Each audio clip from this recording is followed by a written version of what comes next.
Everyone. Before we start this session, I'm really thankful to the organizing committee to organize this particular event during the festive season in India. We are having a wonderful time here. We are having Navratras, that is one of our most prestigious religious event here in India. And the important thing is that this event continues for around 9 days. Each day, we worship one of our deities, which takes on one sphere of our life. For example, education, humanity, and worshipping them one by one each day also enhances the spiritual concept of Indian nation. So one important thing is that when we start all these activities, we also pray to God and all the people who are attending in this conference that God should give them good amount of knowledge and a good amount of ability to continue their quest, first of all. And second thing, it should be beneficial to all the patients who visit the doctors because they are totally dependent on us. And I wish we treat our patients with the best of our ability. So starting with this particular note, the first session of today's the plenary lecture, that is the Youth Obesity Co-morbidities, Howto Manage Type 2 Diabetes, NAFLD, and Dyslipidemia. Speaker is Professor Silva Arcelenia from USA, and the chairperson are Professor Alexia Penna, Australia, and Professor Sheila Bhattacharya from India. Our third panelist will be Professor Preeti Debaghau, and she's a professor in the Department of Endocrinology from Sanjay Gandhi Postgraduate Institute of Medical Sciences, Rai Bareli Road, Lucknow, India. Our second chairperson is Dr. Alexia Penna. She's associate professor in the University of Adelaide and Women's and Children Hospital. Her area of interest are obesity, polycystic ovary syndrome, type 2 diabetes, and medical education. Our third chairperson is Dr. Sheila S. Bhattacharya. She's pediatric and adolescent endocrinologist, and she's working in Shiva Jyoti Clinic and Manipal Hospital, Bangalore. Her area of interest is pediatric obesity, diabetes, and growth disorders. I request the chairpersons to be kindly on the dais. Third day of APIS ISPE joint meeting, and it's a privilege to hear Professor Silva Arcelenian, and I would request Sheila to introduce her to the audience. Professor Silva is Professor of Pediatrics and Professor of Clinical and Translational Science Institute from University of Pittsburgh School of Medicine. She holds a Royal Endowed Chair in Pediatrics at the UPMC Children's Hospital of Pittsburgh, Director of Pediatric Clinical and Research Center, Director of Pediatric Research in Obesity and Metabolism at UPMC Children's Hospital. She has served the national and international scientific communities in various educational and advisory capacities. She has many publications and also outstanding achievement in clinical diabetes research for her seminal contributions in advancing scientific discoveries in youth type 2 diabetes, childhood insulin resistance, and beta cell function. I think we all have gathered here to listen to this pandemic of type 2 diabetes and obesity in children. Over to you, Dr. Silva. Thank you.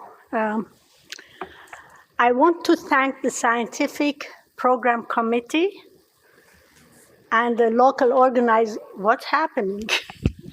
They don't want me to move forward. Okay, one more time. So I thank the Scientific Organizing Committee and the local organizing committee for the kind invitation, and my dear colleague and friend Maria Craig, who sent me the email. And had it not been her, I would have said, sorry, it's too long of a trip, but I couldn't say no to her. So Maria, you twisted my arm gently.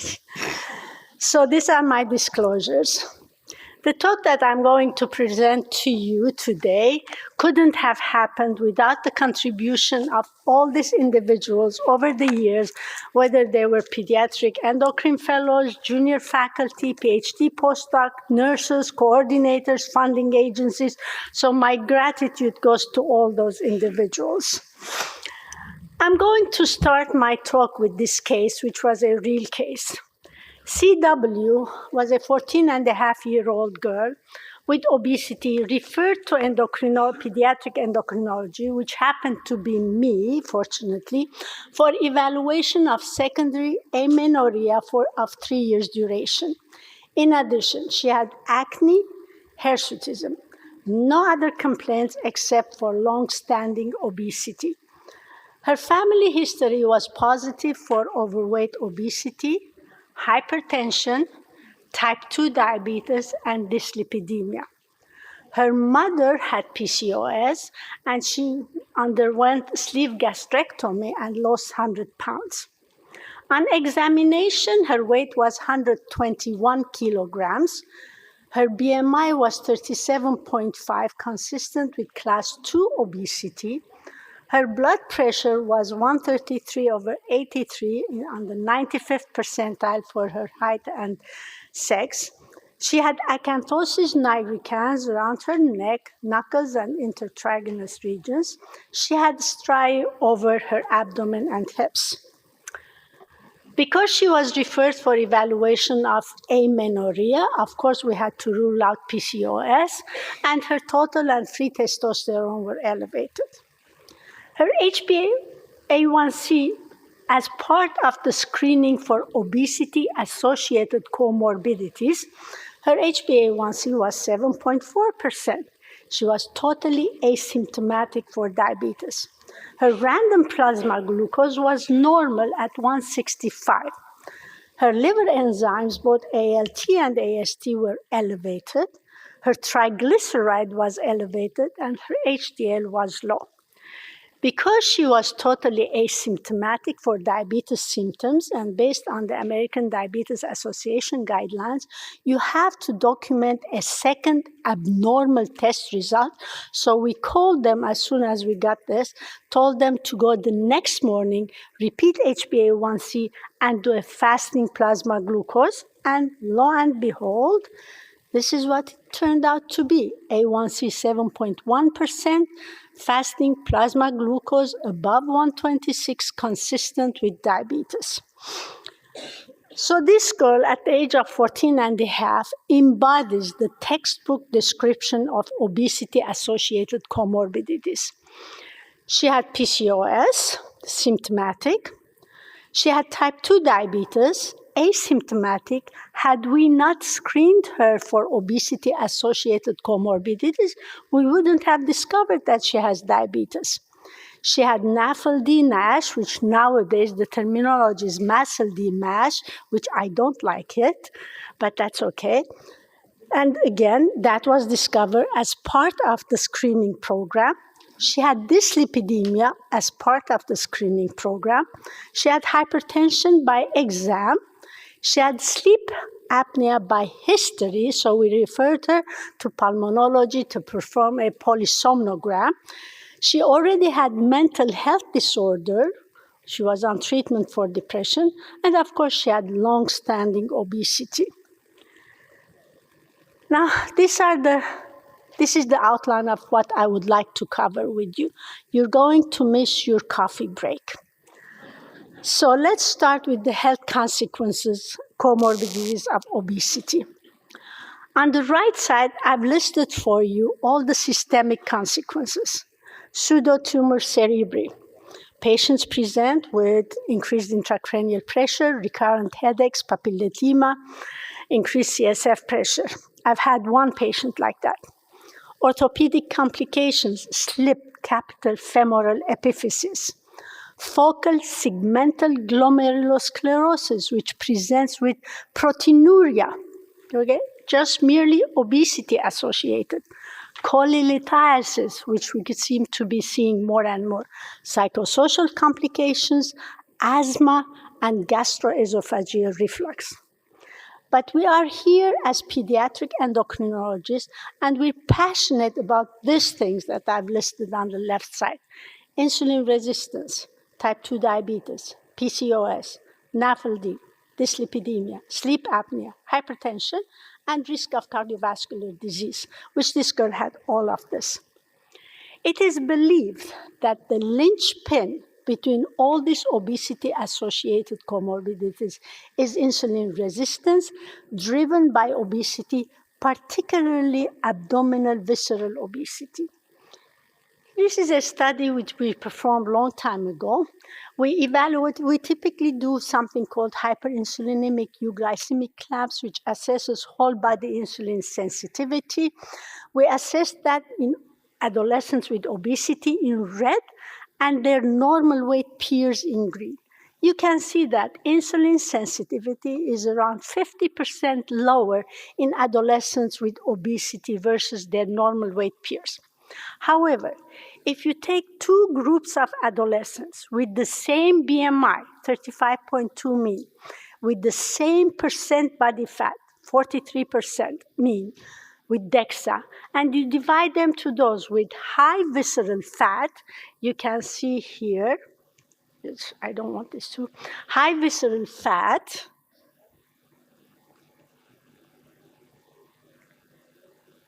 is it showing? No. Oh, this is too weak. Okay. High visceral fat with CT scan or MRI on the belly. You can see inside the belly a lot of fat, and low visceral fat depicted in blue. Those individuals with high visceral fat have further significant decrements in insulin sensitivity. So it's not only total body adiposity, but visceral adiposity that further accentuates the insulin resistance. We looked in around 600 kids in our obesity clinic population who underwent oral glucose tolerance tests to see what is the prevalence of dysglycemia versus normal glycemia. You can see that 60% had normal glycemia, but around 38 or 40% had dysglycemia, varying from type 2 to IFG and IGT.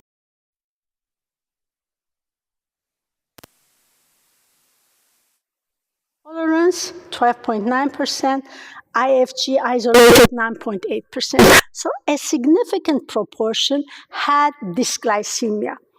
Furthermore, we wanted to see what happens, what is the percent dysglycemia if you have one risk factor, two risk factors, or more, 4 or more risk factors. You can see that if you have one risk factor for dysglycemia in an obesity background, the rate of dysglycemia is around 23%, but if you have 4 or more, almost half of the patients would have dysglycemia. Okay, so it's not surprising that obesity is driving the abnormalities in glycemic control. Moreover, the significant contributors to this dysglycemia were family history of type 2 diabetes with an odds ratio of 1.5, and our patient had family history of type 2 diabetes. A more significant risk factor was gestational diabetes mellitus during the child's gestation, odds ratio of 1.7, and dyslipidemia, odds ratio of 1.6, and she did have dyslipidemia, as I shared with you. So I'm going to talk to you from here on about type 2 diabetes. This is the global incidence of type 2 diabetes in youth less than 20 years of age. The box, the red box, shows who's leading the pack: US, India, and China. And here I've pointed to the Indian contribution to the global incidence of type 2 diabetes. Unfortunately, the marker is not working as good as I would like it to, and it's not you can barely see it probably. Do you have a stronger one, please? Okay. Now, this is old data from Dr. Kitagawa in Japan, if anybody is here from Japan. He was one of the pioneers about youth type 2 diabetes. He demonstrated that the increasing rates of type 2 diabetes parallels the increasing rates of obesity. These are all data, but it holds true until today. Moreover, between 2001, but it's weak. It's very weak. Thank you. Perfect. Oh, that's better. Thank you, sir. Okay. Moreover, the relative increase in type 2 diabetes in children and adolescents was 95.3% versus 45% in type 1 diabetes. But yet, at least in the US, NIH and funding agencies invest a lot of money in type 1 diabetes, not type 2 diabetes. 95.3% relative increase from 2001 until 2017 versus 45. Okay, this was a kid who came to us a long time ago, and I put this picture to show you the contrast, because when I stand next to this very adolescents with significant obesity, I always have a distorted image of myself looking anorexic. Okay? So why is youth onset type 2 diabetes important to discuss? Why? For several reasons. Number one, prevalence and incidence of youth type 2 diabetes continue to increase, both in the US and worldwide. There is earlier onset of complications in youth with type 2 diabetes versus type 1 diabetes. And youth onset type 2 diabetes is more hazardous and lethal, and I'm quoting the title of the papers that I've listed below, more lethal than type 1 diabetes with increased mortality rate. Which brings us next to the pathophysiology of youth type 2 diabetes. But before we go to the pathophysiology, I think it's very important to understand this critical crosstalk between insulin-sensitive tissues, skeletal muscle, liver, adipose tissue, and the beta cell. This slide depicts insulin sensitivity on the x-axis, going from high insulin sensitivity to low insulin sensitivity, and insulin secretion on the y-axis from low insulin secretion to high. The product is the multiplication of insulin sensitivity and insulin secretion, which is called disposition index. In reality, it's a measure of beta cell function relative to insulin sensitivity. We are all born with a fixed DI of around 40% genetically determined, but life circumstances can modulate that. So let's take, if an individual, an athlete, will have high insulin sensitivity and will not require as much insulin to maintain glucose homeostasis. An individual with obesity will have low insulin sensitivity or will be insulin resistant, but in the presence of robust pancreatic beta cell, it will compensate for the insulin resistance with hyperinsulinemia and overcome that insulin resistance and maintain glucose homeostasis. Individuals who have low insulin sensitivity and low insulin secretion will fall below the curve, and those are people who have prediabetes or type 2 diabetes. In all of our research over the years, we've assessed insulin sensitivity using hyperinsulinemic euglycemic clamps and insulin secretion using hyperglycemic clamp, where you elevate the plasma glucose concentration to 225 milligram per deciliter, maintain it there for 2 hours, and look at first phase and second phase insulin secretion that I'll show later with you. So in 2005, when type 2 diabetes was in infancy, we got interested into probing the pathophysiology of type 2 diabetes in youth. By then, our adult colleagues had dealt with adult type 2 diabetes for decades. And the overall belief was that it's the product of hepatic insulin resistance, peripheral insulin resistance combined together with beta cell failure. Without the beta cell failure, we will not have diabetes, okay? So we delved in to assess this, and lo and behold, we found the same thing. This is the red represents adolescents with obesity and type 2 diabetes, and blue represents adolescents with equal obesity, equal Tanner staging and age without diabetes by OGTT and HbA1c. Hepatic glucose production is increased in adolescents with type 2 diabetes. Peripheral insulin sensitivity is 50% lower in youth with type 2 diabetes. They have the same BMI, the same visceral fat, but there is a genetic or maybe epigenetic insulin resistance in kids with type 2 diabetes. When you look at first phase and second phase insulin secretion during the 2-hour hyperglycemia, you can assess that significantly impaired compared to the first phase and second phase insulin secretion in youth without type 2 diabetes.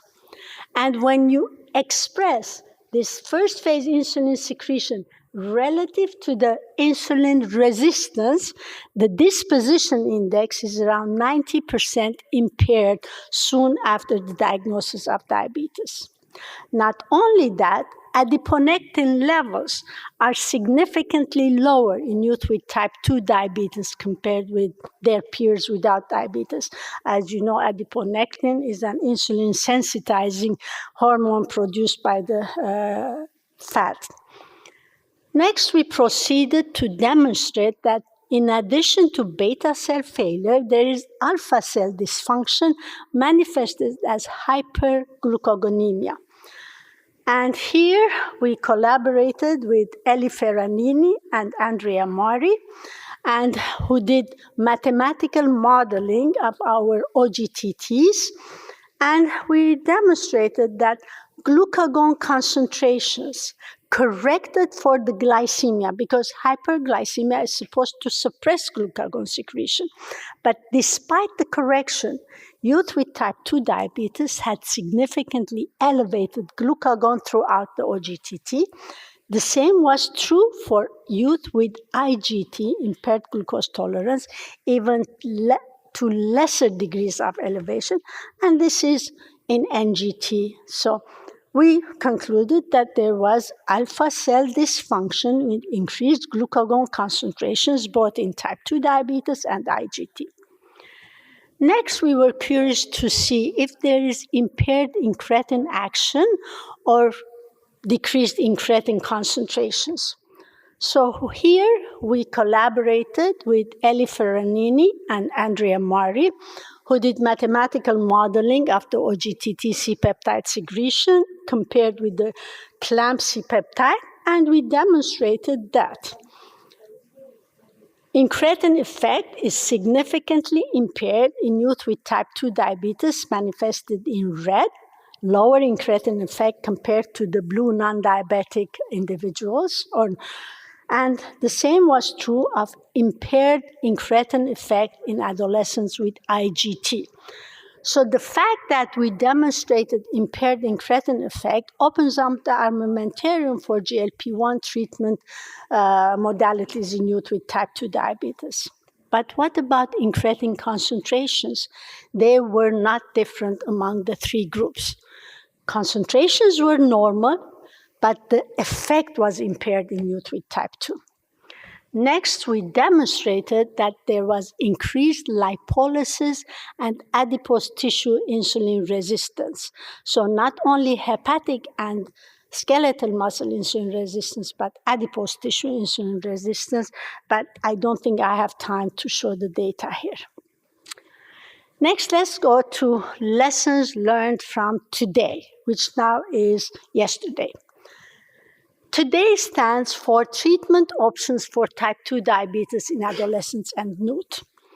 It was conducted in 15 academic centers supported by the NIH.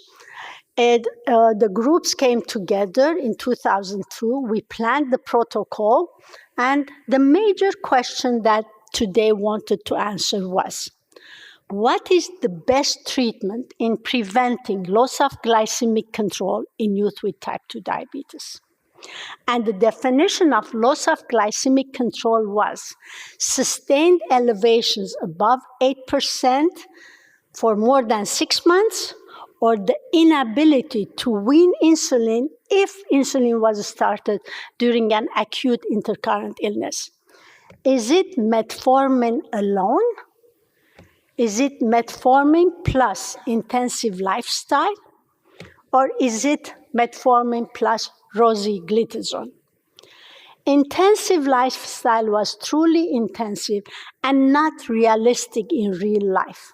Why do I say that? Because the patient and the family met with the lifestyle coach once a week for the first 6 months, every other week for the next 6 months, every month for the following 6 months, and every 3 months thereafter. At least in the US, no insurance company will support that, and I don't think anybody can afford out-of-pocket or social services coverage. So that's why I say it was unrealistic, but this was research. So let's see what was the outcome. Lesson number 1 that we learned from today: therapeutic failure rates are high.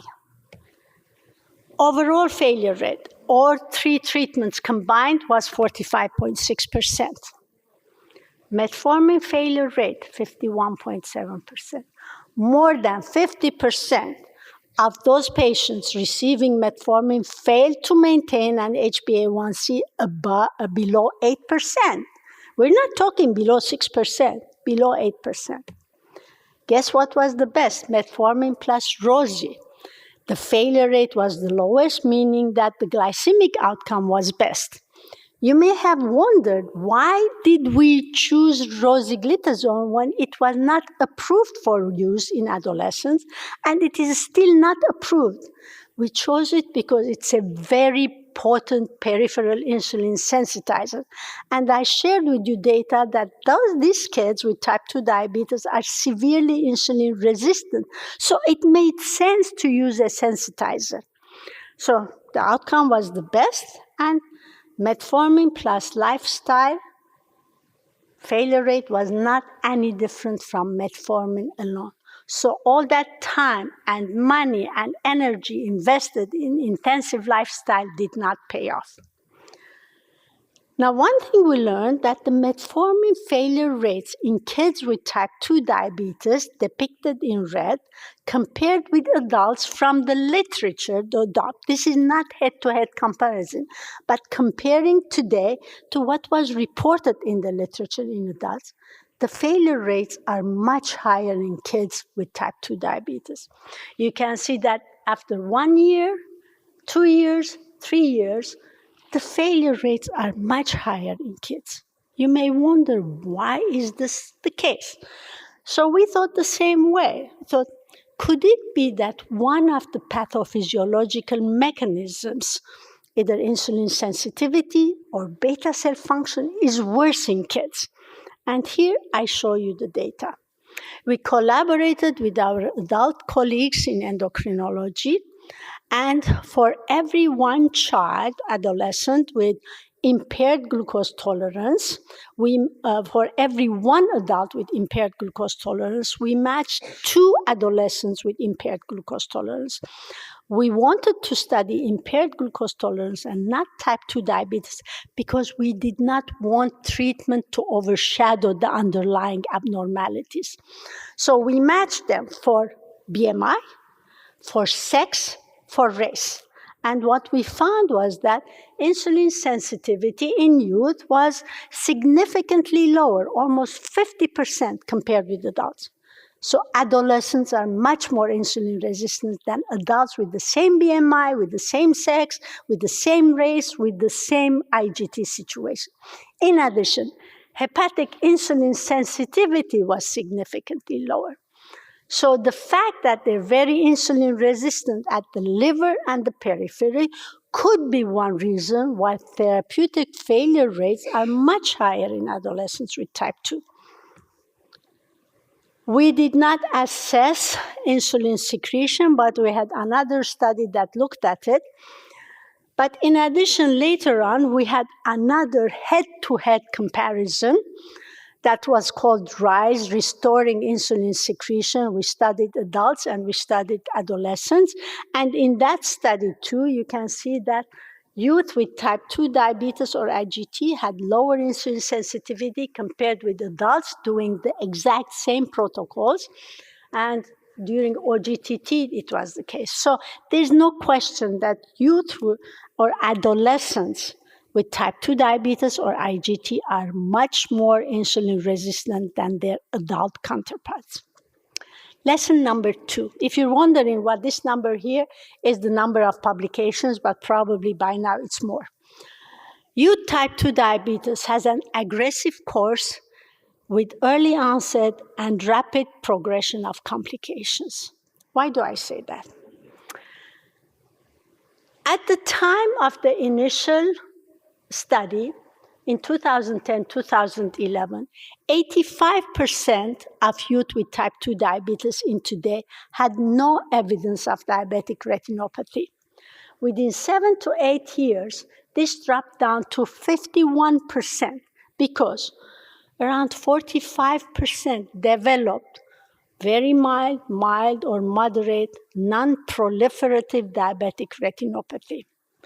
But the disturbing factor is that 3.8% developed proliferative diabetic retinopathy, the prodrome to blindness. And this is at the peak adult reproductive age of 25 years after only 12 years of type 2 diabetes. So tell me this is not rapid progression in diabetic retinopathy. And guess what was the major determinant of the progression of diabetic retinopathy? Glycemic control, HbA1c. Okay. In this slide, I'm showing you the various complications of type 2 diabetes. At baseline, hypertension prevalence was 19.2%. Cumulative incidence over time went up to 67.5%. Kidney disease at baseline, 8%. Cumulative incidence continues to increase to 54%. Dyslipidemia or anti-lipidemic treatment at baseline, 20.8%, increases to 51.6%. Nerve disease, 1%. Cumulative incidence, 32.4%. And if you look at any one microvascular complication, you can see how it's escalating over time. At baseline, it was 9%, cumulative incidence, 80%. So there is no question that it's a rapidly progressing aggressive disease. Lesson number 3. Beta cell function deteriorates fast, around 35% per year. I shared with you our data that beta cell function was impaired around 90-95%. The reason why I have it 60 to 90% because it depends on the methodology of assessing beta cell function. This is soon after diagnosis. The UKPDS and the ADOPT study showed that in adults, on average, there is 7 to 11% decline per year in beta cell function.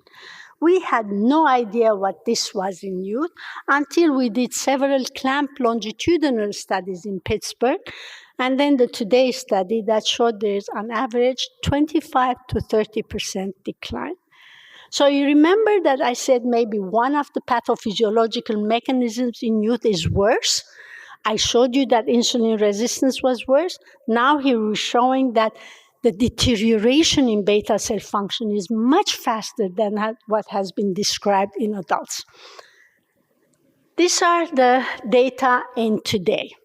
Today had 699 participants. You can't do clamps, so we looked at surrogate estimates using insulin sensitivity, 1 over fasting insulin, and insulinogenic index, which is the delta insulin over delta glucose in the first 30 minutes of the oral glucose tolerance test. The blue line depicts individuals, today participants who were able to maintain glycemic control. The red line depicts those patients who failed to maintain glycemic control.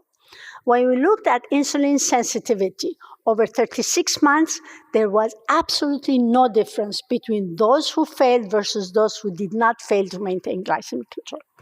But when we looked at insulinogenic index, look what happens in those who failed to maintain glycemic control. It decreased precipitously within the first 6 months, continued to decline up to 36 months. So there was a rapid nosedive in beta cell function. And when you express this as a function of insulin sensitivity, you can see that within 6 months, beta cell function declines by 27%. Within two years, adolescents with type 2 diabetes lose 50% of their beta cell function. And within 3 years, 67%. So it's not surprising that after 2 years, metformin stops working because the beta cell in a non-scientific fashion is pooped out. It's not working anymore. So you need to add more pharmacotherapy to the armamentarium. But importantly, we found that the initial beta cell reserve and HbA1c were independent predictors of glycemic control. What does it mean?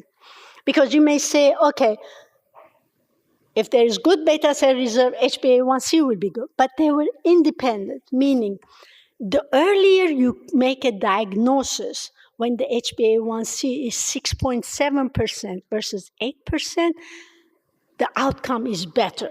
The lower the HbA1c at diagnosis, the better the glycemic outcome. In the same fashion, the more reserve in beta cell function, the better the glycemic outcome. And you can catch better reserve if you make the diagnosis early in the course of the disease. Lesson number 4, HbA1c levels escalate over time. Here I've shown you what happens after 6 years in the follow-up of the today participants. You can see that mean and median HbA1cs are very high. At the start, at randomization, 75% of the participants with type 2 diabetes in today had HbA1cs less than 6.5%. Look what happened. Over time, by 15 years, only 19% had an HbA1c less than 6%. At the time of randomization, 25% had an HbA1c more than 6.5 or less than 8. Over time, 60% had it above 8%. And almost 34% had an HbA1c above 10%. So if you're experiencing the same in your patients, it is universal. So to summarize so far, youth type 2 diabetes starts decades earlier than adults, mean age around 13, 14. Insulin resistance is worse in youth compared with adults, 50% worse or 50% lower insulin sensitivity. Beta cell function deteriorates faster in youth than adults, 3 to 4-fold faster. HbA1c levels escalate over time. Complications progress fast. Mortality higher than type 1 diabetes. Treatment options are very limited. So what's next? We need new pharmacotherapeutic agents for youth with type 2 diabetes, which brings us to the next item, pathophysiology-based pharmacotherapy. Now, please bear in mind the following while treating youth type 2 diabetes. It should be based on known pathophysiological abnormalities and not simply on reducing HbA1c levels. It may require multiple drugs in combination to correct multiple pathophysiological defects and must be started early in the natural history of type 2 if progressive beta cell failure is to be prevented. Because if we catch them earlier when there is more beta cell reserve and lower HbA1c, the outcome is going to be better. So keep that in mind, and let's proceed with pathophysiology-based treatments in youth type 2 diabetes. Metformin.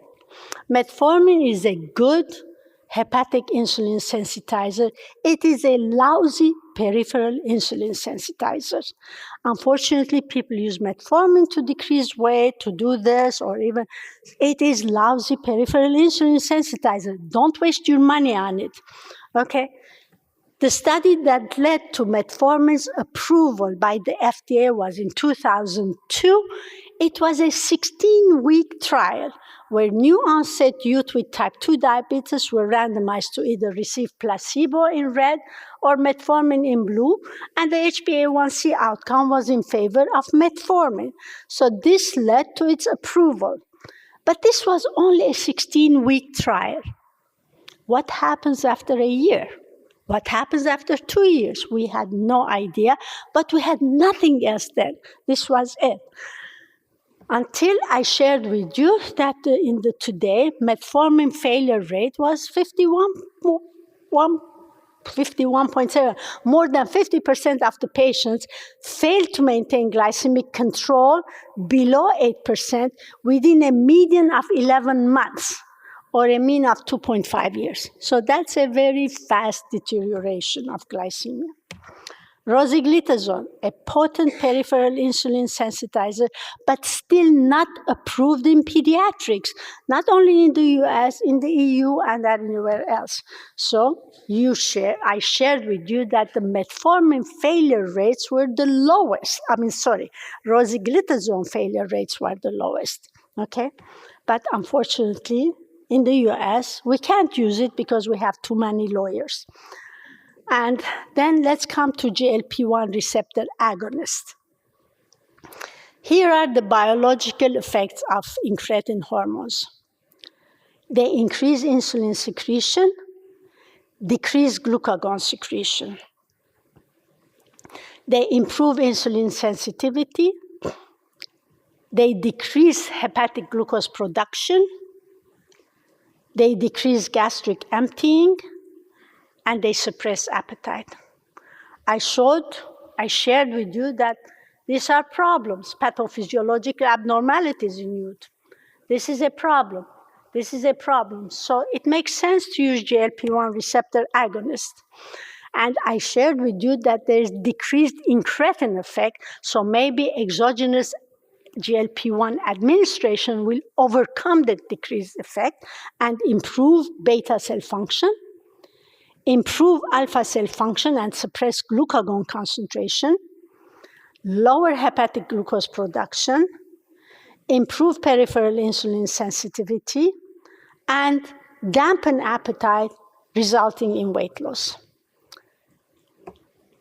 Here I've listed to you all the medications, advancements in pharmacotherapy that were approved from 2019 to date.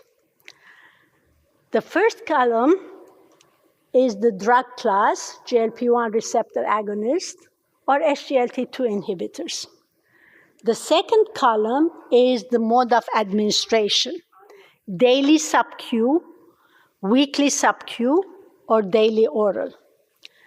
The third column is the estimated treatment difference in HbA1c, meaning the difference between drug and placebo in improving HbA1c.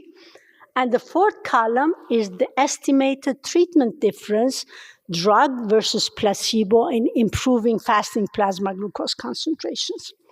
And if you're wondering what are those numbers, it's the dates of FDA approval. In the last 5 years, 6 pharmacotherapeutic agents approved in the US, and it's true partly in the EM. But if you look at all of this, you can see that the largest estimated treatment difference decrease in HbA1c is with dulaglutide. I'm going to share some of these studies with you, but not all of them. This was the liraglutide study. Double-blind, placebo-controlled, daily sub-Q injection of liraglutide, starting at 0.6 milligram, gradually escalating to a maximum tolerated dose of 1.8 milligram. You can see that in the placebo arm, HbA1cs are escalating, while in the liraglutide arm, they decline, such that at the primary outcome of 26 weeks, the estimated treatment difference was a decline of 1% in HbA1c in favor of liraglutide. The same thing happened with fasting plasma glucose concentration. They're increasing in the placebo arm, decreasing in the liraglutide arm, such that at 26 weeks, the difference between the two was a decline of 34 milligram per deciliter in fasting plasma glucose concentration. This study, published in the New England Journal, resulted in June of 2019 for FDA to approve liraglutide, that is called Victoza, daily sub-Q injections for youth 10 years and older with type 2 diabetes. Uh-oh, what happened, this title? This is extended release. I have no idea why it's black. It was supposed to be white with the title.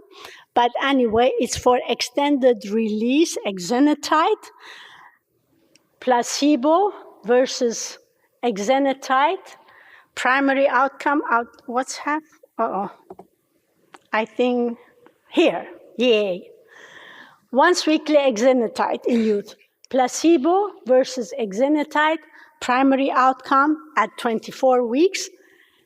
The estimated treatment difference, not as robust, but significant at 0.85 decrease in HbA1c. Unfortunately, there was no difference in fasting plasma glucose concentration between placebo and exenatide weekly injections. But we need treatments, HbA1c approved ones, so July of 2021, FDA approved exenatide extended release weekly by durian, once weekly in adolescents with type 2 diabetes 10 and older. The next study was once weekly dulaglutide at 2 different doses. The low dose, 0.75 milligram a week, and the higher dose in blue, 1.5 milligram a week. Again, gradual escalation over time. You can see that the HbA1c in the placebo arm is increasing, while in both of the doses of dulaglutide, they're decreasing. And at the primary outcome of 26 weeks, the estimated difference is the following. In the high dose, there's a decrease of 1.5% in HbA1c, in the low dose 1%, and in the pool dose 1.3%. That's why I said that the outcome, HbA1c outcome, was the best with the dulaglutide trial. When you look at fasting plasma glucose concentration, in the placebo, it increased by 17 milligram per deciliter. In the high dose, decreased by 27, and the estimated treatment difference is a decline in fasting plasma glucose concentrations of 45 milligram per deciliter. And around 50 to 60% of the recipients of dulaglutide were able to achieve an HbA1c less than 7%, compared to only 18% on placebo. So in November 2022, FDA approved dulaglutide called Trulicity, once weekly injectable for youth 10 years and older with type 2 diabetes. Now let's come to the SGLT2 inhibitors. I'm sure we all remember from our medical school years that in the proximal renal tubule, there is increased reabsorption of glucose and sodium.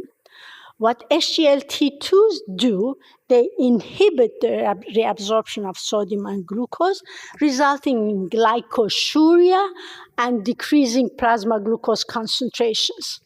Among those are dapagliflozin, empagliflozin, canagliflozin. Empagliflozin trial was done before dapagliflozin, even though the outcome was significant, but it was not as strong as the DAPA. So I'm going to share with you only the dapagliflozin trial. Here is the dapagliflozin. Placebo versus dapagliflozin. You can see, as always, HbA1c escalating over time in the placebo group, but declining in the dapagliflozin group, such that at the 26-week primary outcome time, the estimated treatment difference in HbA1c is a decline of 1%. Again, less than the dulaglutide, which was 1.5%, and fasting plasma glucose declined by around 19.5 milligram per deciliter. So this one was the latest to approve by the FDA in June of 2024. It's called Farxiga. Honestly, I can't keep track of the names, but here they are. Okay. Every year in February, Diabetes Care Supplement comes up with treatment guidelines for all diabetes, and this is an expert for the adolescents with type 2 diabetes. If glycemic goals are no longer met with metformin, plus insulin, long-acting or multiple daily injection of insulin, glucagon-like peptide receptor agonist therapy, and or empagliflozin should be considered. Why did they say empagliflozin? Because it came out in February, and dapagliflozin was approved in July. But empagliflozin can do the job, but probably it's better to use DAPA since the reduction in HbA1c was stronger. Next, let's come to DPP-4 inhibitors. Endogenous GLP-1 half-life is very short because DPP-4 enzyme degrade the endogenous. DPP-4 inhibitors will inhibit this enzyme and prolong the half-life of GLP-1 receptor agonists. I never thought there would be any positive results from the DPP-4 inhibitors, and looking in the glass ball, I was right, I guess.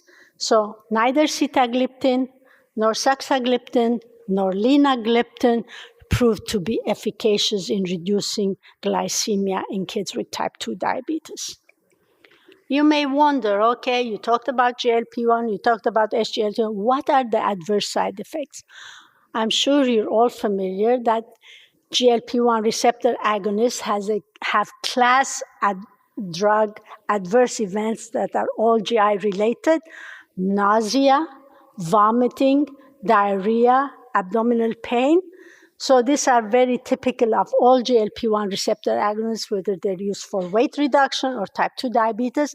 These are not the case for SGLT2 inhibitors, but there you can see the urinary tract infection because of the increased glycosuria, fungal genital infections, and the concern is euglycemic ketoacidosis.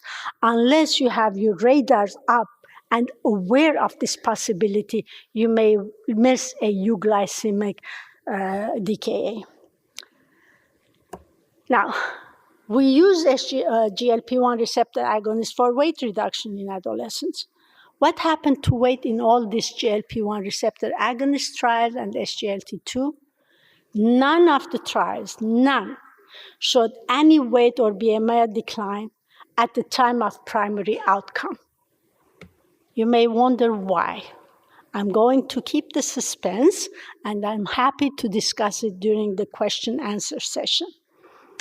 But let me share with you this data that we took adolescents from today with type 2 diabetes depicted in red, and adolescents from the teen labs, which is the bariatric surgery, 24 of whom underwent Roux-en-Y gastric bypass and 6 vertical sleeve gastrectomy. You can see that the participants, the adolescents who participated participated in the teen labs, their BMI was much higher. But look what happened. After surgery, their BMI came down from 55 mean to 40 and stayed there.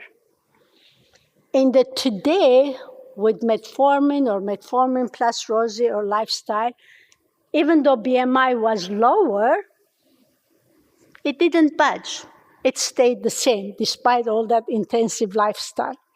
But more importantly, to see what happened to HbA1c. In the teens lab, HbA1c dropped within the first year parallel with the drop in BMI and stayed in the lower range there. But as I shared with you, in the today, HbA1c is escalated over time to levels 9, 10, 12%. Okay, so maybe weight reduction in adolescents with type 2 diabetes can result in reduction in HbA1c and maintaining it within a reasonable range. So because of that, metabolic surgery, people don't call it anymore bariatric surgery, it's metabolic surgery. The recommendation is that adolescents with type 2 diabetes who have class 2 obesity, BMI above 35 kilogram per meter square, with significant elevations in HbA1c or significant comorbidities may undergo metabolic surgery, but the surgery must be done by experienced surgeons in experienced centers. Finally, let's come to assessment and management of type 2 diabetes complications. In 2018, when the first guidelines came up, I happened to have the honor or the pleasure of being the first author with some of my esteemed colleagues. And this was an expert from there. But since then, 2021, 23, 24, not much has changed, because even though our knowledge in advancing improvement in HbA1c and pharmacotherapy advanced, but still we need more time to assess the outcome of complications. I've listed all the complications here: nephropathy, hypertension, dyslipidemia, retinopathy that I shared with you, neuropathy, NAFLD, OSA, PCOS, our patient, she has all of this. Okay, so how do we manage dyslipidemia in adolescents with type 2 diabetes? The optimal cholesterol range goals are LDL less than 100 milligram per deciliter. For those of you who deal with millimoles, it's in parentheses. HDL above 35, it's very difficult to improve HDL, much easier to improve LDL. And triglyceride less than 150 milligram. If after 6 months of lifestyle intervention, LDL goal is not achieved, meaning LDL is still above 130 milligram per deciliter, start statin treatment.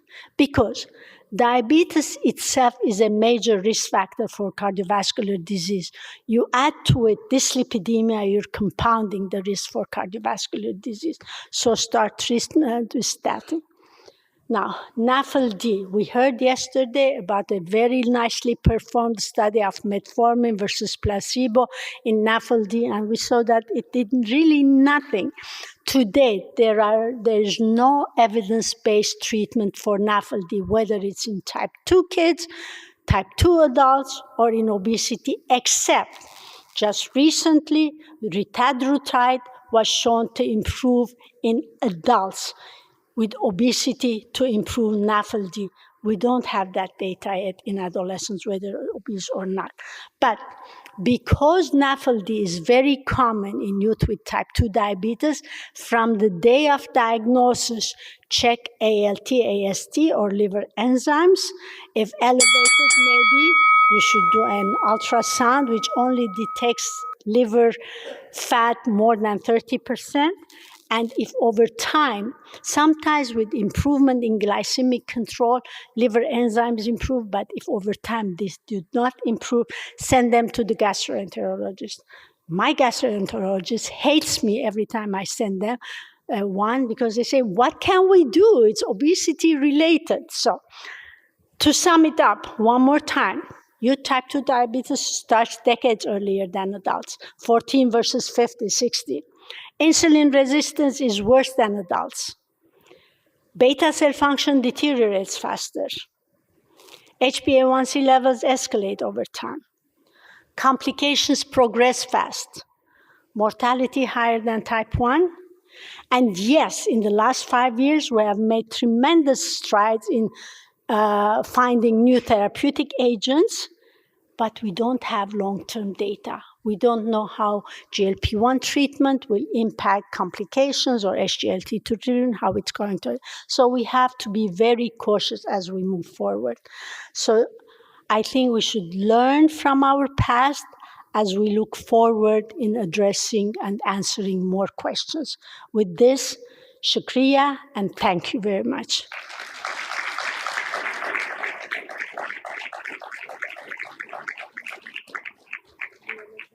I sit here or go down?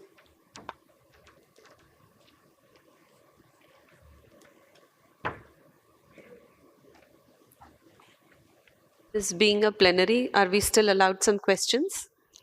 Ma'am, we have very short time, so we can accommodate 1 or 2 questions. That should be fine. Yeah.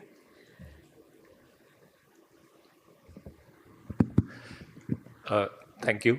Ganesh here from New Delhi. I wanted to ask if, in your experience, the adherence to treatment or follow-up rates of type 2 diabetes versus, I find that the adherence to treatment or follow-up rates are much more poorer even compared to type 1 diabetes. I'm sorry, what treatment is what? Adherence to treatment. Adherence Yes. to treatment and follow-up. Absolutely. If I had more time, I would have shown you the data. Adherence to treatment by pill count in today was around 50%. And even after we started insulin when they failed, that's even worse. And not only adherence to treatment, but monitoring. Plasma finger stick blood monitoring was a median of 40%. So you're absolutely right.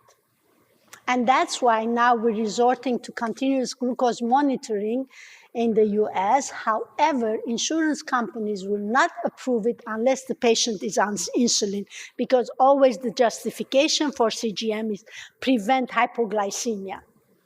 Thank you very much. Thank you. Thank you for that wonderful lecture, Ms. Ahila.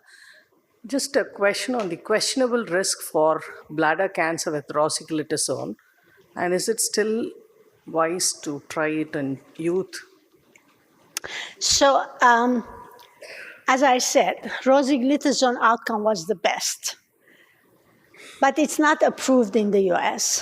And in academic centers, at least we are, and myself and the group I'm with, we are very conservative in using unapproved things because the legal system is very different. If you have the patient on rosiglitazone and he's crossing the street from the parking lot to the hospital, he falls and breaks his leg, then it's the fault of rosiglitazone. So that's why we're very hesitant to use anything off-label. I personally have not used it, even though I know it's a good drug. But remember, it's not going to result in weight loss. If anything, it's going to increase weight gain or. Thank you. Sure. Very nice talk. Just a point regarding the use of GLP-1 receptor analog. We know that the weight reducing dose is much higher as compared to the dose which we are using in diabetes. So at least in those who have severe morbid obesity, would you like to go ahead with a higher dose in that scenario? That's a very correct comment that yes, the doses are higher for weight reduction. But I think the reason why we did not see any BMI weight change in type 2 diabetes is not only a matter of dose. I think because when you improve the hyperglycemia, you're lessening calorie wasting in the toilet bowl, and you're making the patient more anabolic. At the same time, even though you recommend lifestyle change, they're not changing their eating habits, their activity habits. That's why they did not lose the weight. Could Could we use higher doses? Yes, but let me give you just this scenario that a few days ago I got an email about. I saw a patient with type 2 diabetes, and I put him on Trulicity, dulaglutide, for weight reduction, for diabetes management. And the insurance company declined it because, my jet lag is messing me up. I put him on semaglutide, Wegovy, for diabetes management, which has a lower dose than the obesity management. And the insurance company declined it because I wanted him to lose weight and have the higher dose. They said, no, we will only approve diabetes treatment. Meanwhile, this kid's HbA1c is 6.2%. So I don't want the treatment for his diabetes. I want it for him to lose weight. So in the US, that's what we deal with. And if the patient is to pay out of pocket, it costs anywhere $1,200 to $1,500 a month. So. Thank you. Sure. Dr. Menon from New Delhi. Thank you for a very splendid talk covering all aspects of type 2 diabetes, especially with obesity. My question is practice-based. You said it is very difficult to manage a child with type 2 diabetes, with obesity, and NAFLD. Unfortunately, we have to treat them. So instead of sending to gastroenterologist, how do you manage? What is the way forward for managing them? Most of the drugs, nothing seems to be working. Yeah, I heard yesterday that you have very high rates of NAFLD in adolescents, not necessarily with diabetes, but just pure obesity. Again, we, of course, like you, recommend lifestyle change, lower caloric intake, increased activity, high fiber, lower carbohydrates, stop drinking the soda, 6 cans a day if the fructose does anything. But the trials that have done that have not shown any significant improvements. So what do? You start taking antidepressants yourself. No, that's for me, but what for the parents? No, you're absolutely right. You cannot just tell them that, no, nothing is available. Well, that's why you send them to the gastroenterologist. Let him take care of it. You get the burden off your shoulders. But no, I totally agree with you. But I know right now there are 2 trials of tirzepatide that Eli Lilly is conducting in adolescents with obesity and adolescents with type 2 diabetes. I'm aware of it because I'm the chair of the data monitoring committee. Hopefully in a year or 2, we will have the results. And as part of the safety management, we're looking at ALT, AST, and all that. Maybe something positive will come, just like in the adults. Let us hope for the future. Yeah, but look at it. Don't give up hope. In the last 5 years, we had 6 pharmacotherapeutic agents. Maybe in the next 5 years, when I'm retired, there'll be more for NAFLD. Thank you. It is a wonderful session, and I think there are so many questions that we need to ask, and I hope we can all take them in the felicitation ceremony. I'll request, after this wonderful lecture, I request, ma'am, please come up for the felicitation. I would request Dr. Rajesh Khadgawat sir, Dr. Sangeeta ma'am to please accompany the speaker for the felicitation ceremony, and Dr. PSN Menon sir. Thank you everyone.